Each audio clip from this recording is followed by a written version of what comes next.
In the 5 phases of hacking, after reconnaissance and footprinting is done, our next phase is scanning. So in this nugget, I'd like to chat with you about network scanning and some of the objectives and information we might gain from doing direct network scanning. Now, right out of the gate, we want to be aware that when we're doing scanning, whether it's from our computer or whether we've compromised the machine and we're doing the scanning from that machine, we are actively sending packets. So there's more of a likelihood, if they're paying attention or if they have intrusion detection or prevention systems in place, that they're going to identify our activity. And we'll have additional steps and separate nuggets on how we can be more secretive as we do these scans. And regardless of how we're doing the scans, there's 3 basic objectives or goals in doing scans.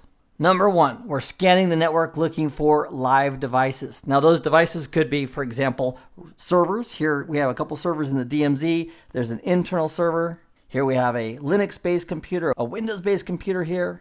We have a Wi-Fi computer. We have an access point. We have a printer. We've got a switch. We've got routers. We've got firewalls. And it would be ideal to know what the IP addresses are of those devices. If we can fingerprint and identify what the operating system on those devices is, that's great too, because that leads us to vulnerabilities or potential vulnerabilities. We'd like to identify the IP address or addresses in use by those devices. And that could include IPv4 addresses and IPv6. And in conjunction with those devices that are active on the network, it would be wonderful to identify the ports that are available or open on those systems. For example, some well-known ports could include things like 80, which is the TCP well-known port for HTTP. And although there's hundreds of well-known ports, some of the more common ones still on TCP would be 443, which is used by TLS/SSL. We have port 22, which is used by SSH services. We have port 23. We love to find that one. That means they're running Telnet, which is plain text.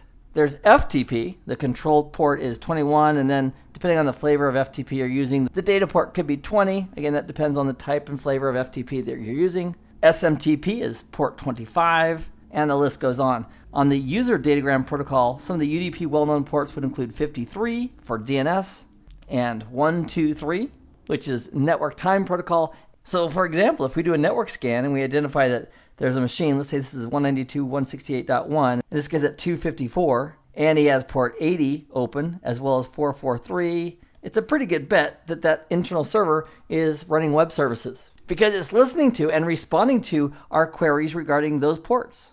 Another objective of our scanning the network would be to identify potential vulnerabilities. So for example, if we know that port 80 is open, and then we further determine that it's running a specific flavor, for example, maybe an older version of IIS or a specific version of Apache. And we have methods we can use to discover that, including a technique called banner grabbing.